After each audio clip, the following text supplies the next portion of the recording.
The African savanna holds its breath under the golden crush of noon, where heat ripples shimmer across the dry horizon like a mirage playing tricks on the eye. Acacia trees cast shadows as fragile as spider webs, flickering over cracked earth and tall, brittle grasses that whisper with secrets of yesterday's chase. The sun is high and everything, every impala, every hare, every bird perched in silence, knows that somewhere nearby, the silence is not a gift. It is a trap. Somewhere in that sea of tan and tawny, danger crouches low and breathes in slow motion. And there she is, the cheetah. Not sprinting, not panting, not even blinking. Just a ripple of muscle beneath a coat of sleek gold dusted with dark spots, frozen in time like an ancient statue of speed sculpted by evolution. Her body is poetry curled into potential energy, a living spring coiled tighter than any machine. Her tail twitches slightly, like a tuning fork tasting the wind, calculating physics before physics has a chance to intervene. But she isn't reckless.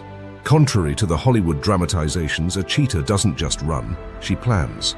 She measures the wind, scans the herd, and narrows her gaze to a single unsuspecting gazelle grazing near the edge. A bad position, too far from the herd, just close enough to vanish. The gazelle lifts its head, just a glance, a moment too late. The cheetah's pupils narrow, the world tightens around her, and then release. There is no warning, no roar, no ceremony, just acceleration. In the blink of a human eye, she covers more ground than a human sprinter does in a full second. Dust explodes behind her, limbs piston with terrifying grace, spine bending and snapping like a whip in mid-air. She doesn't run. She erupts, 60 miles per hour in under 3 seconds, and every inch of her has been engineered by nature for this one divine moment. Oversized lungs balloon with oxygen, adrenal glands detonate, claws unsheathed to grip the earth like cleats.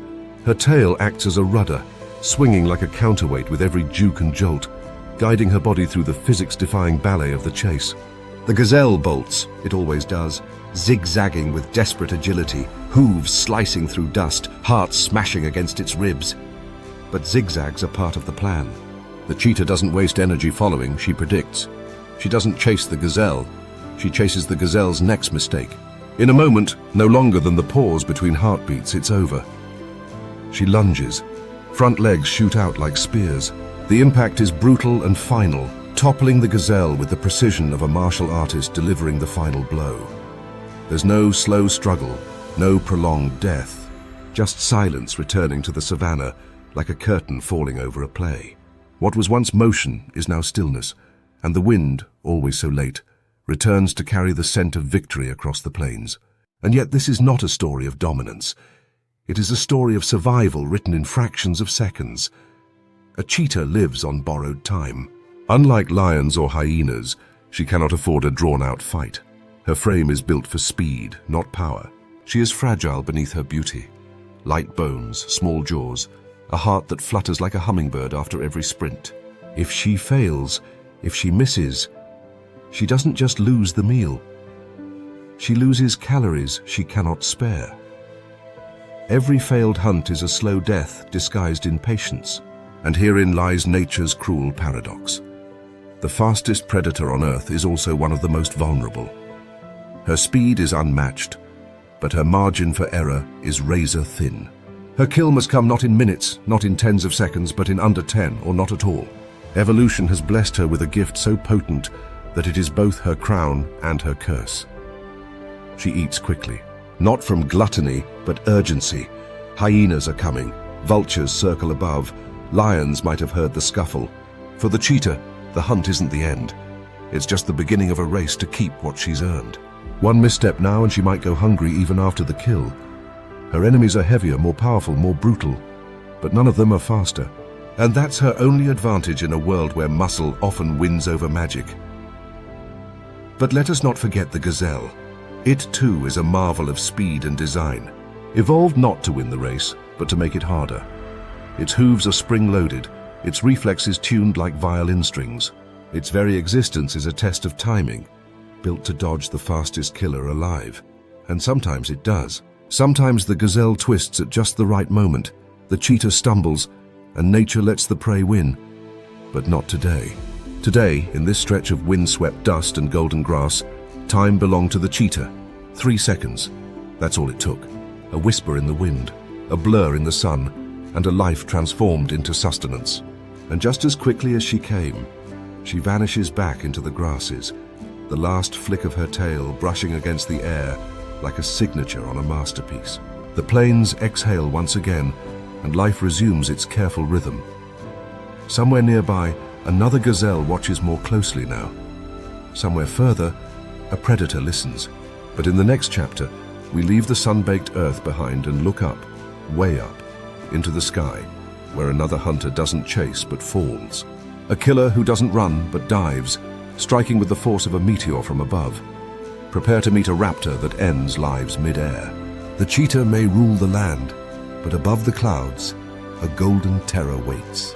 Above the world of hooves and teeth, where lions rumble and cheetahs burn trails into the earth, there is another realm.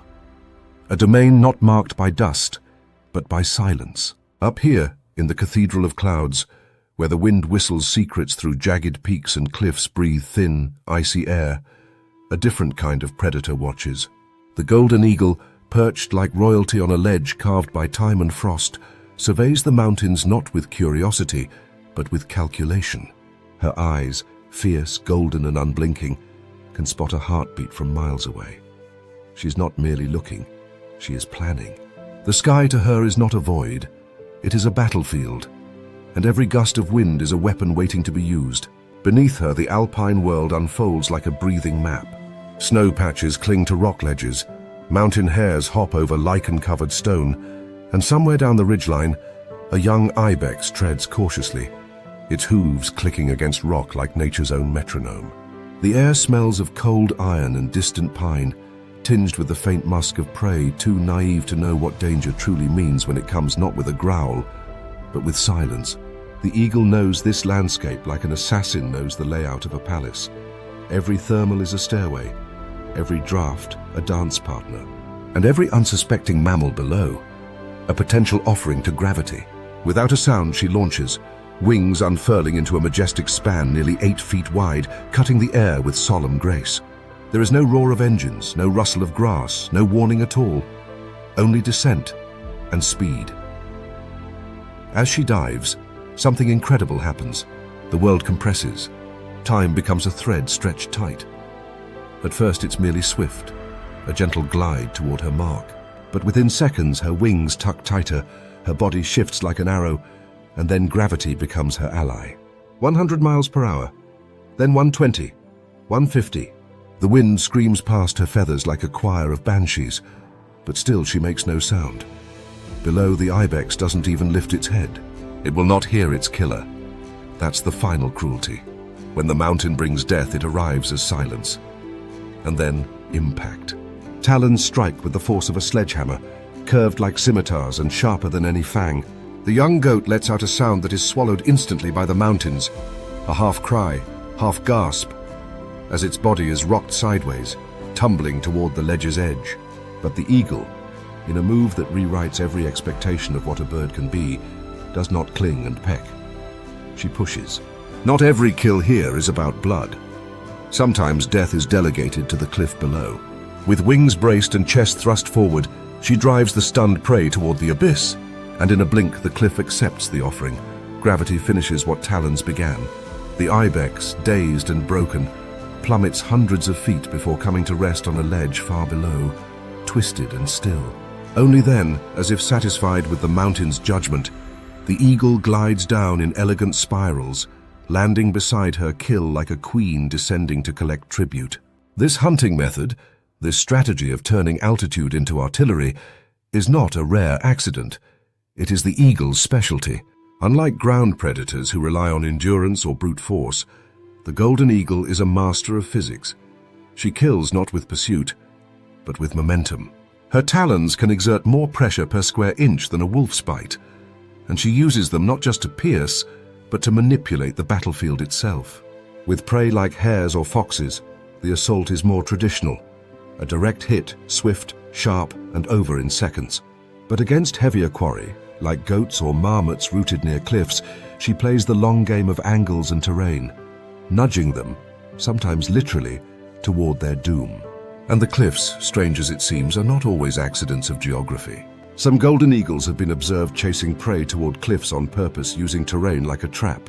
One documented case in the Mongolian Altai Mountains showed an eagle pushing an adult deer calf off a ledge to its death, gliding down minutes later to feed. Not all wings are meant for soaring. Some are meant for striking. There is something disturbingly elegant about it, the way violence meets artistry in the air. The golden eagle doesn't just kill, she choreographs. Her attacks are not messy, they're rehearsed. There is a precision, a surgical coldness, but also an undeniable grandeur to how she uses the sky, not as a backdrop, but as an instrument. The air itself becomes a blade. And yet the eagle is not invincible. The sky, generous as it is, offers no cover. Storms roll in like giants. Gales can throw even masters off balance. A single mistimed dive, a botched angle, or a deceptive wind gust can break wings instead of breaking prey. Juvenile eagles often perish not from hunger, but from ambition, testing their luck on prey too large, cliffs too treacherous, or dives too steep. For every kill we marvel at, there are those that end in feathers scattered across stone, and a silence far less triumphant. But when it works, and oh how often it works, it is nature's most graceful execution. A kill that takes fewer than 10 seconds from the moment of descent to the final silence. No snarling, no drawn-out chase, just sky, silence, and speed. And somewhere within that silence lies one final twist. Despite their power, golden eagles are not apex in every sense. They face competition from wolves, from humans, from the very vultures that circle above their own kills. Their victories are swift, but their spoils are often stolen. Even kings of the sky have to eat fast. There's always something hungrier, something bigger, circling nearby. As the eagle tears into her kill, perched high above the tree line with blood on her beak and the world beneath her talons, the mountains seem to lean in a little, as if in reverence, not out of sympathy, but out of awe. And yet, while the cliffs echo with the sound of falling prey, another silence brews, this time not above, but below the waves. Deep within the stillness of the jungle, where the air hangs thick with the perfume of rotting fruit and damp earth, and sunlight filters through the canopy like liquid gold spilled from above, there is a place where time behaves strangely. Every footstep feels amplified, every rustle suspicious. The silence is not silence, it is tension holding its breath. Beneath a bed of leaf litter, disguised among shadows and detritus, coils a creature that has perfected the art of stillness, not out of laziness, but for precision. It is a viper, a living contradiction that blends lethargy with lethality. And when it decides to act, it will do so with such brutal speed that the brain struggles to comprehend what just occurred. The bush viper, so vividly patterned it looks hand-painted by a forest god, waits in ambush on a low branch. Its body is a ribbon of coils, scaled in mossy greens and rust-like reds, perfectly camouflaged in the dappled underbrush. It has no need to roam, no appetite for wasted movement. It waits, in an eternal game of patience, for the twitch of fur or feather. A rodent approaches, sniffing with the naive boldness of youth, unaware that its last mistake will not be noticed until it's already too late. There is no warning, no hiss, no rattle, no theatrical flaring of a hood, just a whisper of motion. In a movement that lasts less than 0.2 seconds, the viper explodes forward. Its strike is so fast that if you blink, truly blink, you will miss it entirely.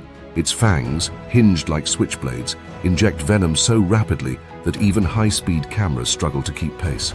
The rodent jerks as if hit by a ghost. There's no grand death scene, no fleeing in panic, just a twitch, a pause, a collapse. It's over before the brain registers danger, and therein lies the snake's genius. It doesn't chase, it doesn't overpower. It short-circuits the system, hijacking the body through chemistry. Snake venom isn't just poison, it's a biochemical scalpel. Different species carry different recipes, and nature, ever the eccentric chef, has cooked up a terrifying menu. Some vipers inject hemotoxins that dissolve tissue and turn blood into sludge, while others, like cobras, favor neurotoxins that paralyze the diaphragm and switch off the lights. It's not just death. It's how the death is delivered that showcases nature's twisted imagination. The fer de lance of South America can strike and withdraw before you even feel the bite. Its venom starts digesting prey from the inside before the meal is even swallowed. Talk about efficiency. But even among serpents, the cobra reigns as a paradox. It is both dramatic and calculated. The hood flares, more performance than necessity, while the true danger lies in its ability to strike with surgical precision. When cornered, some species, like the spitting cobra, don't even need to bite. They eject venom like a sniper, aiming for the eyes. Their venom, rich in cytotoxins, causes excruciating pain and, if untreated, blindness. It's not just defense, it's deterrence, humiliation, and psychological warfare in one blistering squirt. Nature, it seems, has a dark sense of humor. Perhaps the most unnerving truth about snakes is this: they often bite without intent to kill. Some strikes are dry bites, a warning with no venom. But when they do commit, when the kill is necessary, it is exact, immediate, and irrevocable. Studies using ultra-high-speed cameras reveal that some pit vipers complete a full strike and recoil cycle in 70 milliseconds. That's faster than the blink of an eye, faster than a camera flash, faster even than the nervous system can send pain signals. The prey doesn't even know it's dying until it's dead. And while we often imagine snakes slithering menacingly across open ground, the most successful killers prefer stillness over stealth. The eyelash viper, coiled like a flower beside a jungle path, rarely moves more than a few inches a day. The death adder, ironically named for its deceptive stillness, lies buried with only its twitching tail tip exposed, luring birds like a worm in the dirt. Here, death wears camouflage. Predators become part of the scenery, and the moment of violence is a sudden, shocking punctuation in an otherwise quiet paragraph of life. But snakes, for all their terror, are not mindless killing machines. They're vulnerable too. A mistimed strike means wasted venom, a resource that takes energy and time to replenish. Too many misses and the snake starves. Venom is valuable currency and they spend it wisely. Some pit vipers have even been observed adjusting their venom dosage depending on the size and threat level of the prey, a behavior once thought impossible. They're not just fast, they're strategic. And then there's the irony of the snake's elegance, how such feared predators are, in truth, extremely fragile. Most snakes are shy, reclusive, and hypersensitive to vibration. They have no limbs, no claws, no speed for long chases. They survive not because they're aggressive, but because they're efficient. Evolution gave them no second chances, so they became the masters of the first. One of nature's most astonishing spectacles, though rarely seen by human eyes, is when two snakes duel. Male king cobras, for instance, don't fight to the death. They wrestle, looping their long bodies into tight knots, attempting to pin the other's head. It's a strange ballet of coils and dominance, and unlike their hunting strikes, it's slow, deliberate, and almost tender. The contrast is striking, literally. When killing, they move like lightning. When courting, they move like fog. And still, for all their powers, snakes are not always the victor. They are preyed upon by mongooses, hawks, honey badgers, and sometimes even each other. There are documented cases of cobras being eaten by other cobras. Cannibalism slithers through the shadows, a reminder that even in the serpent's kingdom, nothing is ever safe, not even the fanged. So what is the real secret of their success? It's not their strength, or even their venom. It's timing. The entire snake is built around the concept of perfect timing, watching, waiting, and then acting faster than the universe can react. In a jungle filled with sounds, smells, and movement, they win by being the moment that doesn't move, until it does. But if you thought the snake's strike was fast, wait until you meet a predator that doesn't use legs, wings, or even lungs to kill. A creature that turns a dinner party into a demolition derby, using only its face. Beneath the surface, where the sun's warmth fades into a world of steel blue shadows and the ocean hums with ancient vibrations, there is a silence that isn't stillness, but suspense. The water off the coast of South Africa is frigid, salted with ghost stories, and teeming with life both dazzling and dangerous. This is False Bay, a deceptively tranquil patch of sea framed by cliffs and crashing waves. Gulls wheel lazily above, kelp sways below, and in the middle, bobbing like black-eyed spectators, a raft of Cape Fur seals lounges on a rocky islet known locally as Seal Island. They snort, dive, squabble. They're rowdy, confident, and blissfully unaware that just beneath their flippers, the deadliest ambush in the ocean is winding up like a loaded spring. Far below, almost invisibly nestled against the ocean floor, the great white shark waits. Her body is sleek, grey-backed, nearly still. Her gills pulse slowly. Her eyes, void of emotion but brimming with calculation, lock upward. She is not searching. She is stalking. She's been watching this seal's movement for minutes, maybe more. Every flick of its fin, every playful twist in the surf is being processed with quiet intent. The shark's world is not like ours. It is pressure, light, shadow, vibration. And what she senses now is that her moment is about to arrive. She doesn't chase. She explodes. In a split-second decision, the seal begins a playful arc downward, unaware that the game is over. From the deep, the shark launches. Not forward, not sideways, but up, like a torpedo loosed from the underworld. Her tail surges with brutal efficiency, her entire muscular body igniting into motion. The vertical ambush has begun, and now nothing can stop it. No hesitation, no second chances, just pure, unfiltered power. The seal never sees it coming. At 25 miles per hour and accelerating, the great white makes contact in a ferocious burst of bubbles and blood. The impact is seismic, an eruption of force that sends both predator and prey airborne. In a dramatic breach, the shark bursts from the water, seal clenched in her jaws, the ocean flinging itself into the sky around her. This is not a splash, it's a spectacle. A sudden, violent punctuation mark at the end of an invisible sentence written beneath the waves. And then, just as quickly, they vanish, swallowed once again by the cold sea. 8 seconds. From the moment the shark surged to the moment the seal's body went limp, it was all over in less time than it takes to read this sentence aloud. There is no room for error in this world. The ocean doesn't tolerate hesitation, and that is precisely why this predator's method is so astonishing. The breach is a one-shot gamble. If she misses, the prey escapes and the effort was wasted. It's a missile with only one warhead. But when it lands, the result is breathtaking. Ironically, great whites are not built for endurance like other sharks. They're sprinters, ambushers, built for explosion, not persistence. Their hearts beat cold and slow, but when the signal fires, the entire organism converts to a weapon of pinpoint destruction. Unlike the theatrical chase of the cheetah or the acrobatic dive of the eagle, the shark's hunt is almost invisible until the final moment. The surface world remains calm, even picturesque, until, bam, the sea erupts in a geyser of death. And yet, for all their size and reputation, sharks are not mindless machines. Their brains are more developed than most people realize. Great whites use electroreception to detect the electric fields of prey, a biological sixth sense that makes hiding all but impossible. They map movements, calculate angles, and adjust their attack based on target speed, light refraction, and ocean currents. There's a dark elegance to their decisions. They are not the villains of the sea. They are its surgeons. There's an even stranger twist hidden beneath all this power. Sometimes the breach is not to kill, but to injure. A shark may rip through a seal not to finish the job immediately, but to maim it, letting the ocean bleed the energy from the creature until a second, more casual bite seals the deal.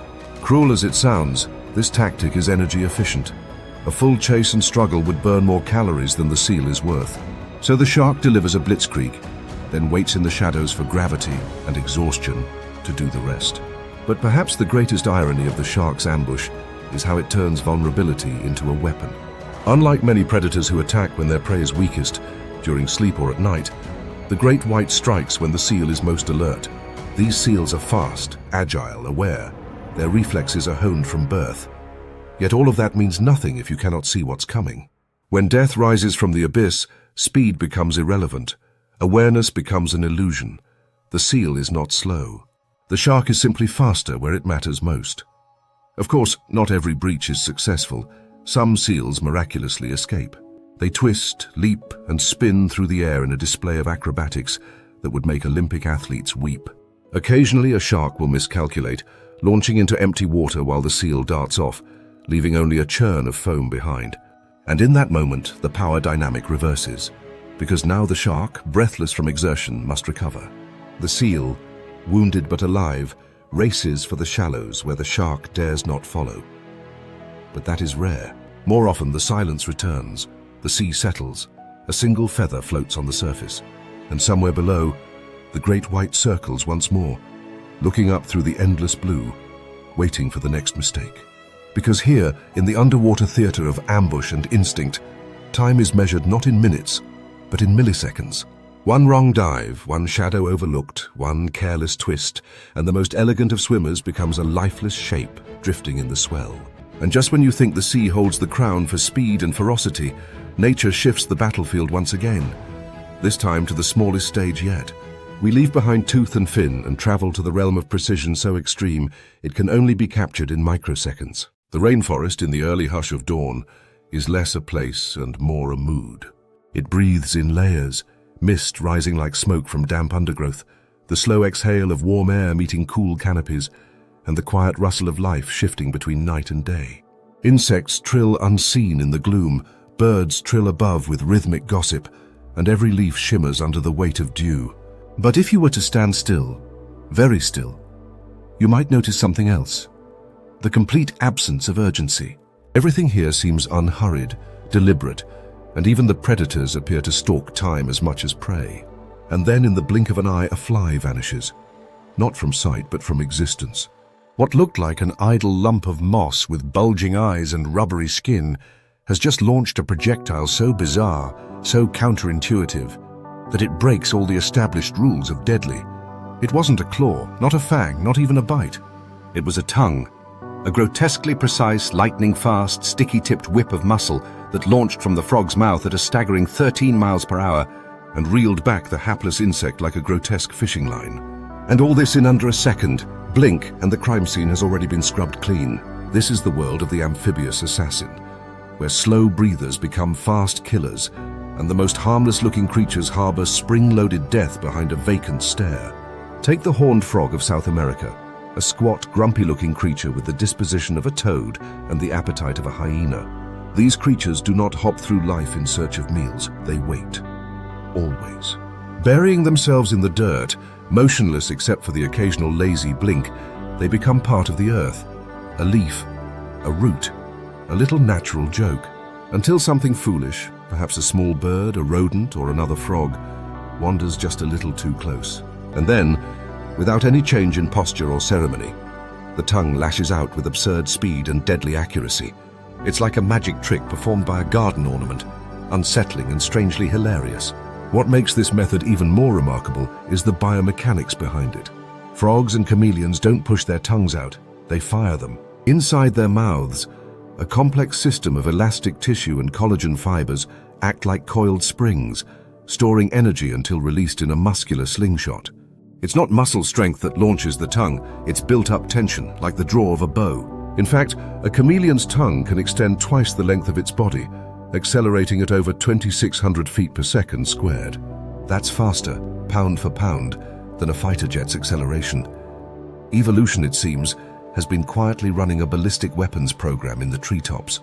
Chameleons, though famous for their color-changing antics, are tongue champions in the animal kingdom. Perched on a branch, rocking gently like a leaf in the breeze, they wear the mask of harmless eccentricity.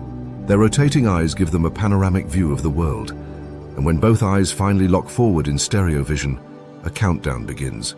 The tongue, curled and coiled at rest like a wet rope inside the mouth, rockets forward faster than most prey can even react. And unlike most predators who strike by lunge or pounce, the chameleon stays put, like a sniper in a treehouse, letting its tongue do the dirty work. It is the jungle's most introverted assassin. But nature, being the theatrical oddball it is, hasn't restricted this ability to the tree dwellers alone. Across the globe, tiny frogs in the leaf litter and bromeliads of Madagascar to the muddy banks of the Amazon have refined their strike into a dance of physics. The surprising twist: some frogs can strike in cold weather better than in heat. While most muscle-driven predators slow down in the cold, the frog's tongue, powered by elastic recoil rather than muscle contractions, retains its deadly speed. It's a paradox that seems almost unfair. While others shiver, the frog still kills without delay. And there's more mischief here. Some species don't just rely on speed, they amplify the stickiness of their tongues. Lined with a specialized mucus, the frog's tongue is like flypaper dipped in glue, capable of wrapping around prey and holding it fast as it retracts. The retraction itself is no simple yank. It's a controlled maneuver, absorbing the shock of movement and reeling in the target like a master angler. And if the prey is slightly too large or wriggly, some frogs assist by literally stuffing it into their mouths with their hands, as if finishing the last bite of a particularly stubborn burrito. Of course, with all this tongue wizardry on display, one might wonder, do the prey ever win? Rarely, but yes. There are cases of venomous ants being swallowed and stinging from the inside, or frogs accidentally catching biting insects that inject irritants into the soft tissue of their tongue mid-retraction. Nature, after all, gives no guarantees. It's a game of milliseconds, and every now and then the dice fall strangely. What makes this predator-prey dance so compelling is its inversion of expectation. We expect killers to be fast, feral, and dramatic. But these frogs and lizards are subtle, deliberate, almost comedic in their appearance. They don't roar, they don't chase. They simply wait, letting their victims stumble into range and then zap. A single move, perfectly timed, erases the need for pursuit or struggle.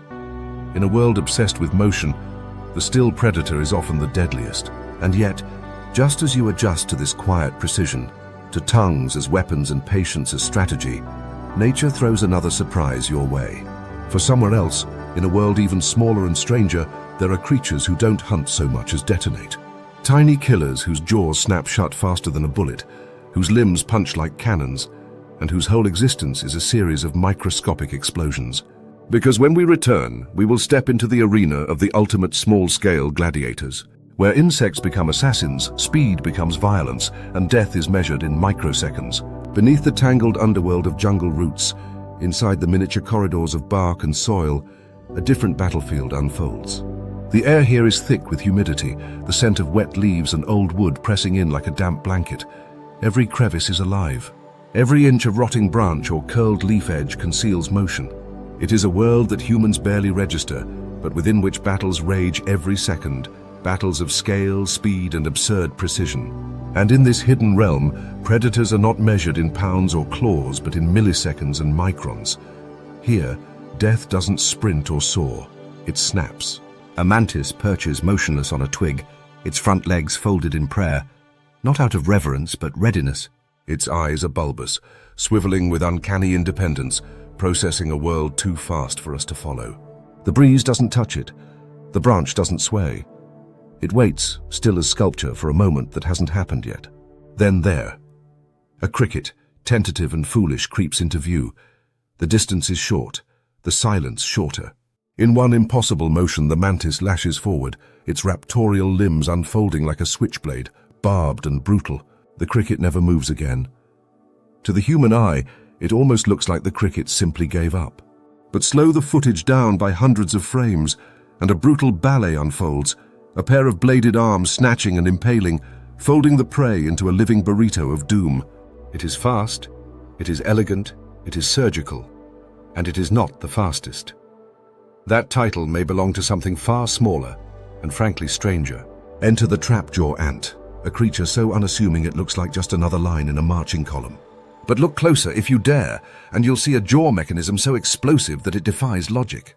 The mandibles of Odontomachus species are held open like a loaded crossbow, primed by muscles so tense they quiver invisibly.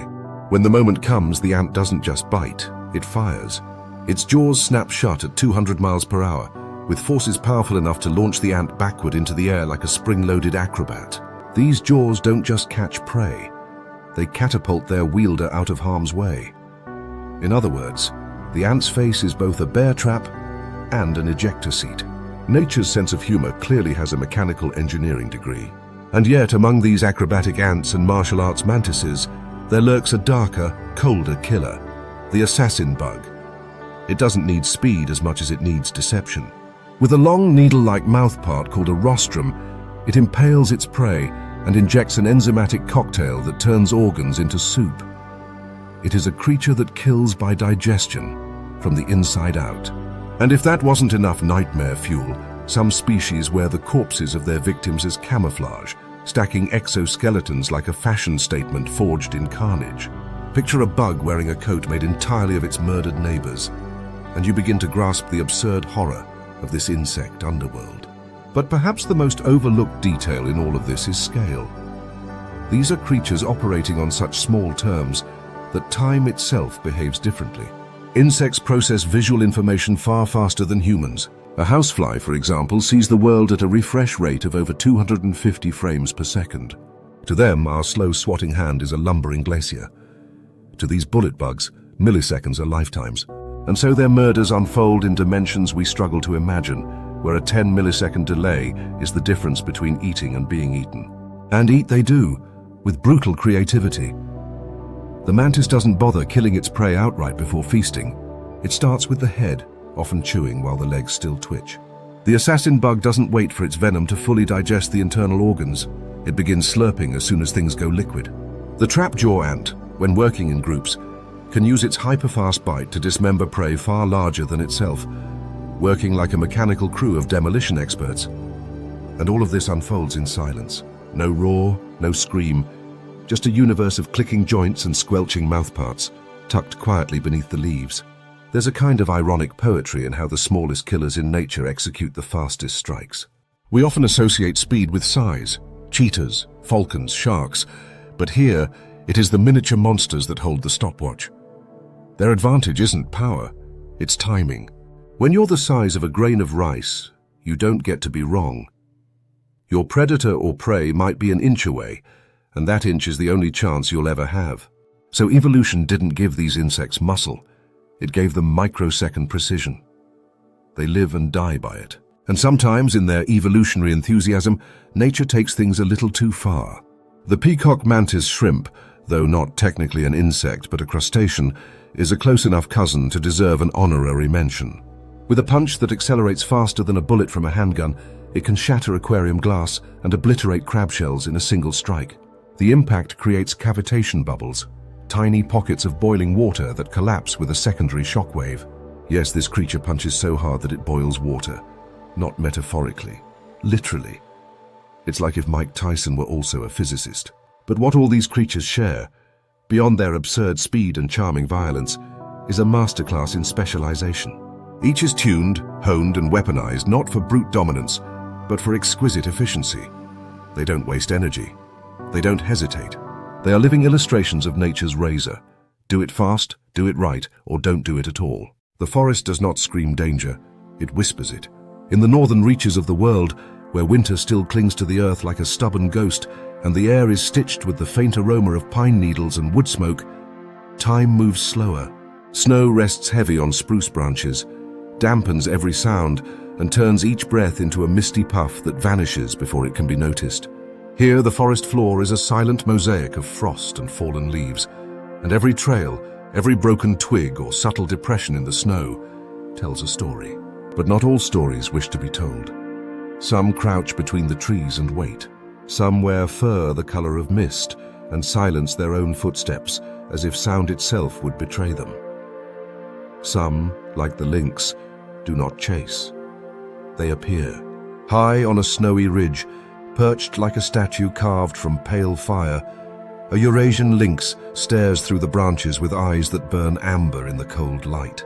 She is nearly invisible, wrapped in a thick pelt of winter camouflage, ears crowned with black tufts that twitch with every sound, though she makes none herself. Her body is still, muscles like liquid beneath fur, as if her bones were forged from flowing water and frozen in a moment of calm before the storm. Below her, a hare forages near a log, too focused on the faint scent of moss to sense the gaze fixed upon it. The lynx doesn't move. Not yet. Not until the math of murder is perfect.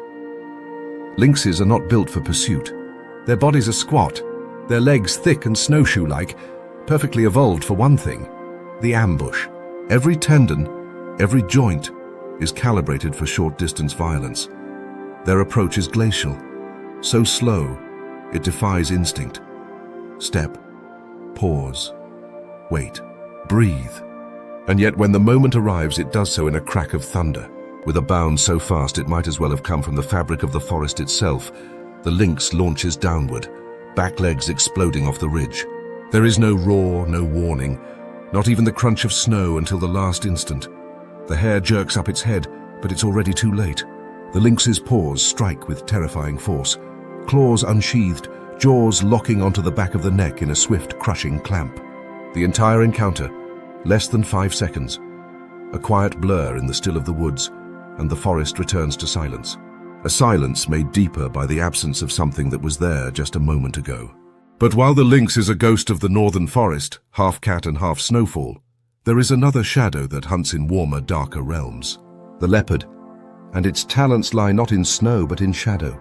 Drop down now to the tangled jungles and golden savannas, to places where the sunlight filters through the canopy like shattered gold, and the heat rises in waves from the earth. Here, the forest is louder, buzzing with cicadas, chirping with birds, dripping with moisture. But still there is silence beneath the noise. It creeps from the branches, moves like spilled ink across the ground, and curls into the form of a predator with eyes like molten honey. The leopard is watching. Camouflage is its birthright.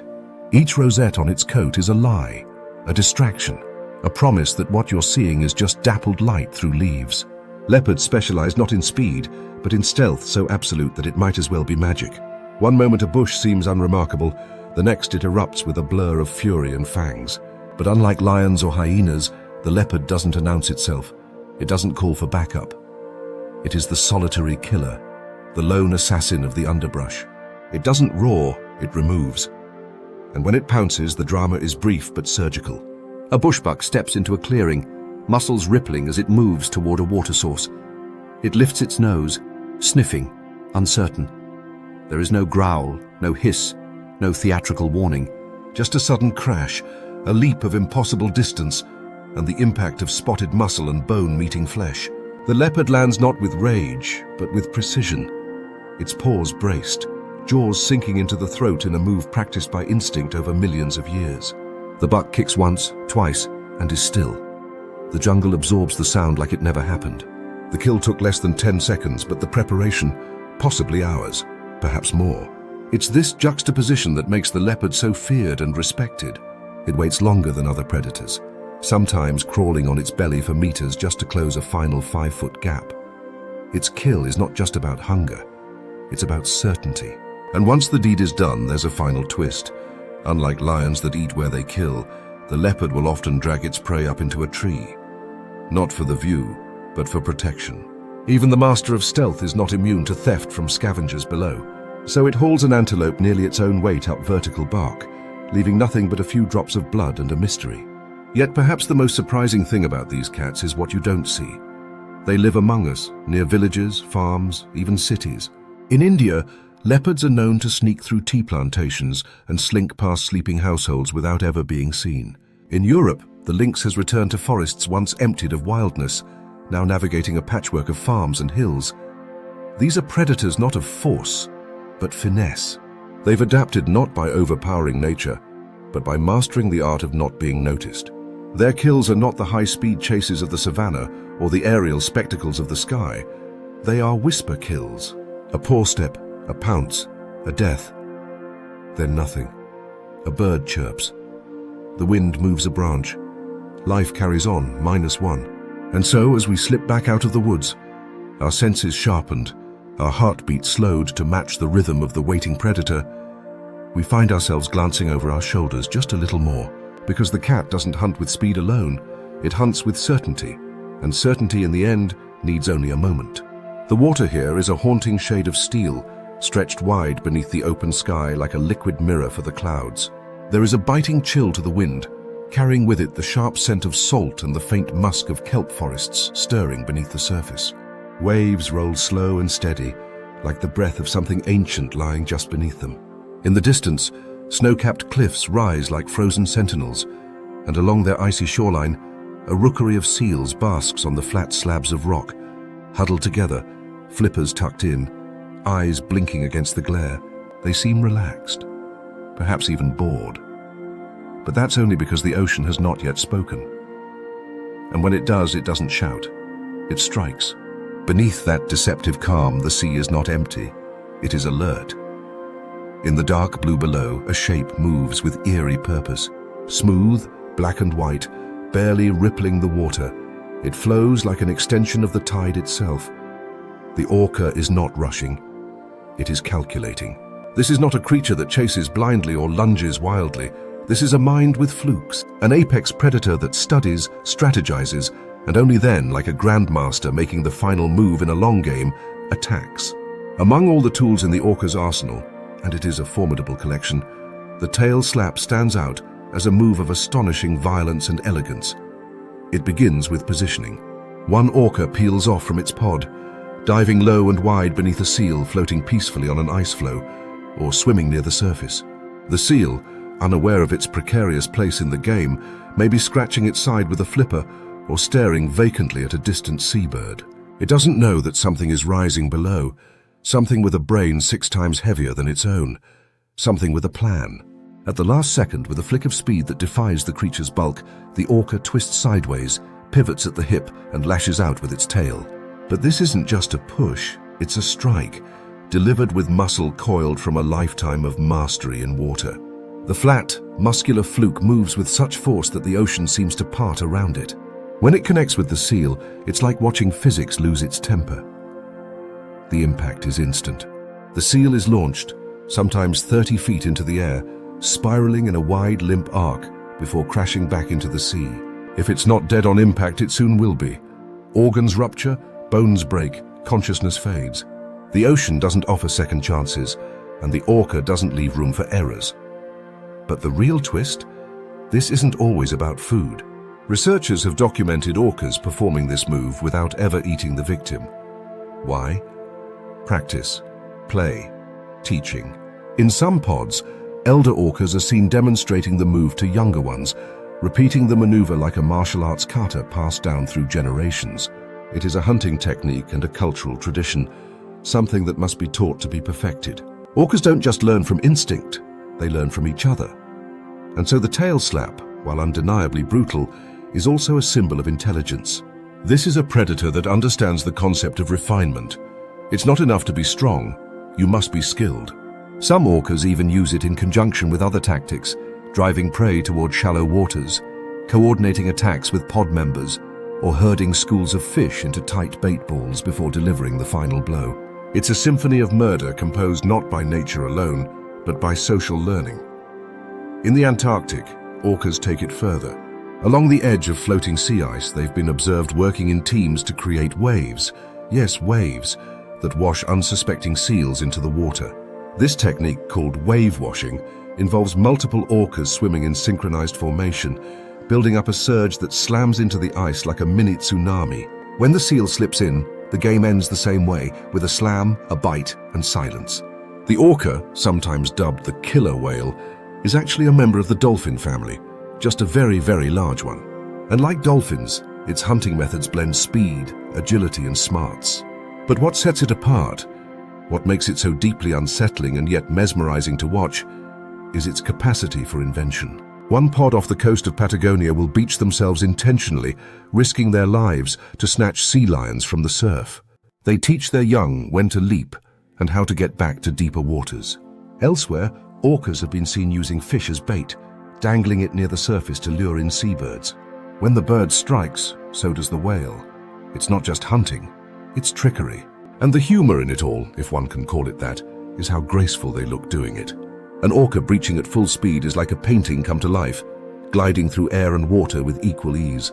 But beneath that grace is a wrecking ball. The sheer power of a tail slap has been likened to being hit by a small car.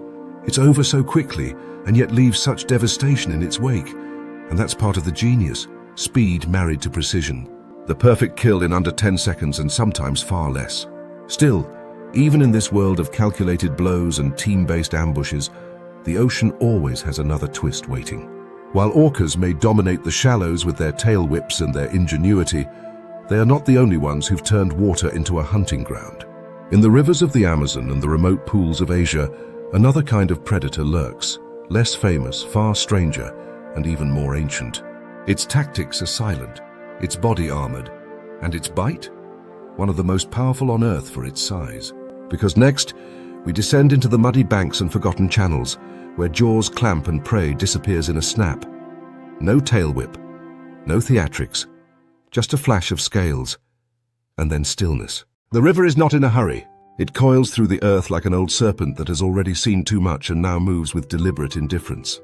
Its surface is a deceitful sheet of quiet bronze, glimmering under the haze of the afternoon sun, reflecting the green chaos of the jungle that crowds its banks. Dragonflies stitch patterns in the air. Egrets wade in the shallows with cautious grace. Somewhere upstream, the bubbling of water over a fallen log sounds almost like laughter. It is a peaceful place or so it seems, until you realize that even the trees lean back from the edge, as if they, too, have learned to keep their distance. For beneath that lazy water lies something ancient, not just in age, but in attitude. Something that does not chase, does not roar, and does not move until it does. The crocodile, a predator that has been here, watching this very river, long before humans learned to sharpen stones or paint on cave walls. And it hasn't changed much because it hasn't needed to. When evolution builds something nearly perfect, there's no need to tinker. Half submerged, coated in algae and shadows, the crocodile becomes part of the river itself. Only its eyes and nostrils break the surface, silent periscopes above the current. Everything else remains hidden, a submerged monolith of scale and muscle. It does not blink. It does not breathe deep. It waits. Patience for a crocodile is not a tactic. It is a lifestyle. A warthog approaches the water's edge, snorting at its own reflection. It has come to drink, unaware that it is rehearsing a ritual repeated thousands of times across continents and centuries. There is no rush. The predator beneath the water knows it only needs one chance, a single moment of perfect alignment, a second where flesh and teeth meet with the brutal finality of a trap snapping shut. And then it happens. No warning, just water exploding outward, a roar of motion where none existed, and jaws that slam shut with a sound that seems too final for the living world. The warthog is seized.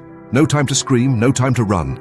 The crocodile's bite force is monstrous, one of the strongest in the animal kingdom, capable of crushing bone as if it were damp wood. But the bite is not the end. It is only the beginning. What follows is one of nature's most horrifying and efficient killing maneuvers, the death roll. The crocodile, still gripping its prey, begins to spin, violently. With shocking speed for such a heavy creature, it twists its entire body through the water, turning itself into a reptilian tornado. The purpose is not merely to kill, but to dismantle. The roll disorients the prey, rips flesh from bone, and breaks limbs in the process. Blood clouds the water in thick spirals, but already the motion is over. Often in under 5 seconds, the deed is done. The prey is no longer prey, it is meat. And then stillness again. But what's most remarkable about this ambush isn't just the force, it's the planning. Crocodiles don't rely on speed alone. They pick their moments with uncanny instinct. Some species have even been observed using tools. Yes, tools. In India, mugger crocodiles have been seen balancing sticks on their snouts during bird nesting season, luring in curious herons looking for building material. The bird reaches forward. The jaws rise, the trap closes.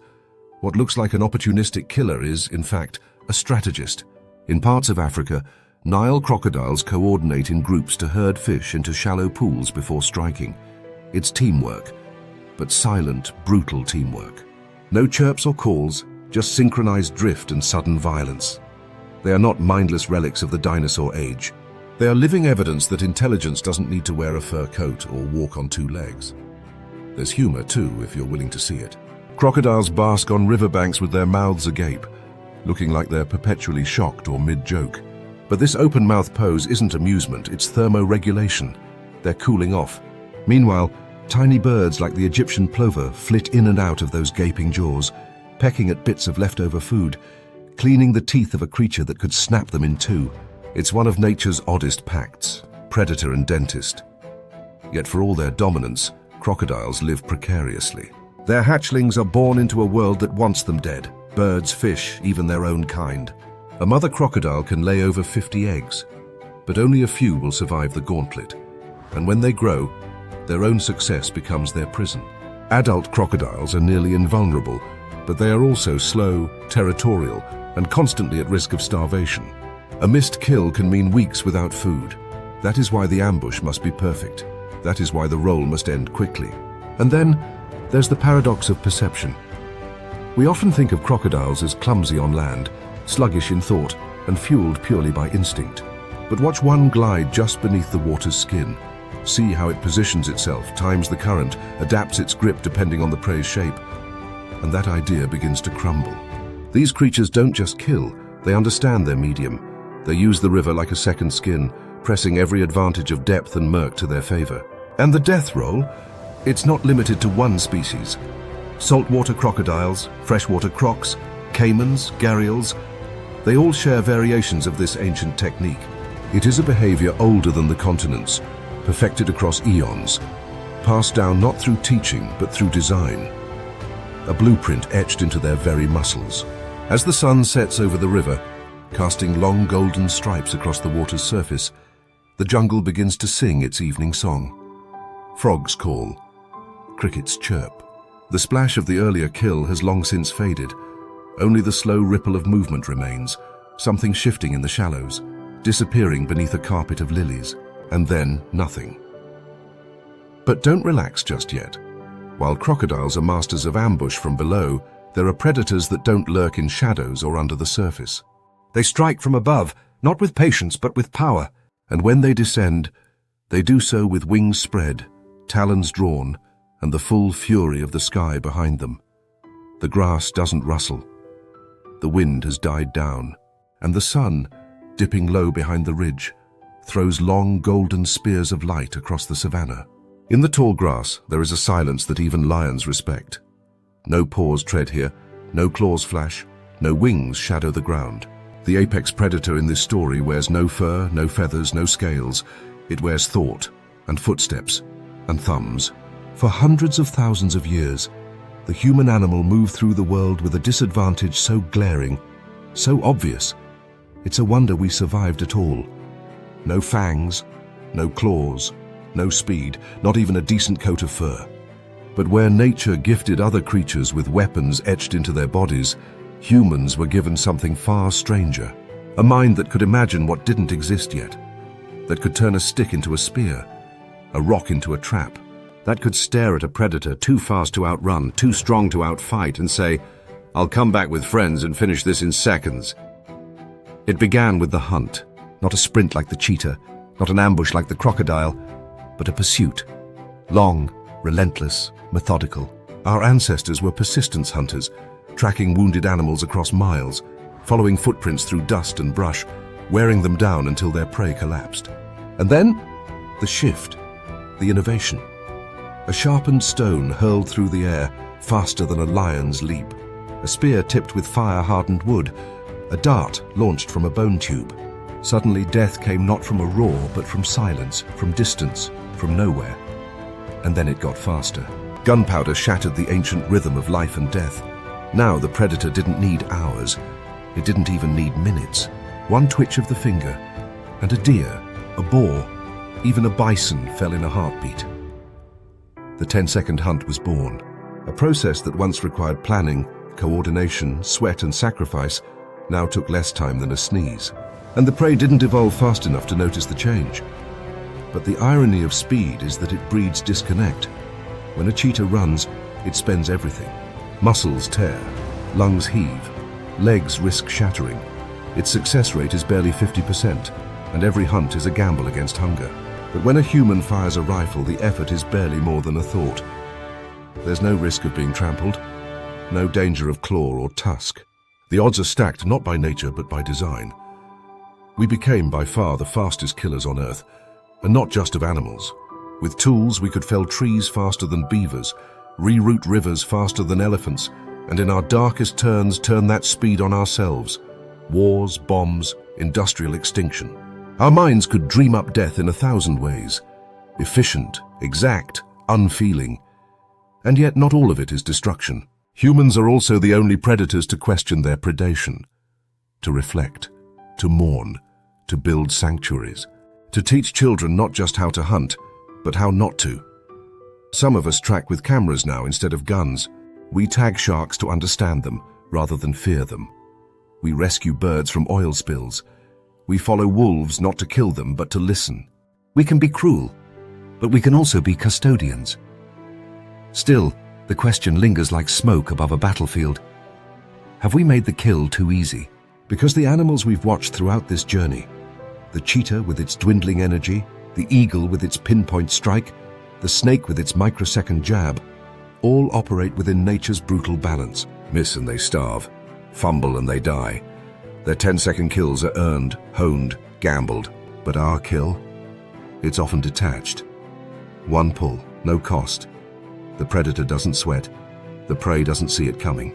And sometimes the human doesn't either. What we lose when we don't feel the weight of the life taken, when our distance from death becomes so great that the silence afterward means nothing at all. That is the paradox of human power. The same mind that created the bow also wrote poetry about the animals it hunted. The same hands that built traps carved sanctuaries into stone. And the same species that perfected the 10-second kill has also worked tirelessly to protect what it once overhunted: bison, whales, rhinos, wolves. Perhaps in the end, the speed of our killing isn't the real question. It's the speed of our realization that matters. How fast can we remember the cost of that power? How quickly can we evolve again, not with tools but with wisdom? Because nature has never judged us for being predators, but it will hold us accountable for being careless ones. And so, as the sun slips behind the horizon and the forest hushes once more, the hunter stands alone, not the fastest by foot, nor by claw, but by invention. The ultimate ambush predator, armed with fire and foresight. But the story doesn't end here. Because beyond the forests, above the oceans, and deep in the jungles we've only just begun to understand, there are still creatures we can barely track, much less comprehend. Beings whose strategies defy our logic, whose kills are swifter, stranger, and more shocking than anything we've yet seen. And next time, we go looking for them.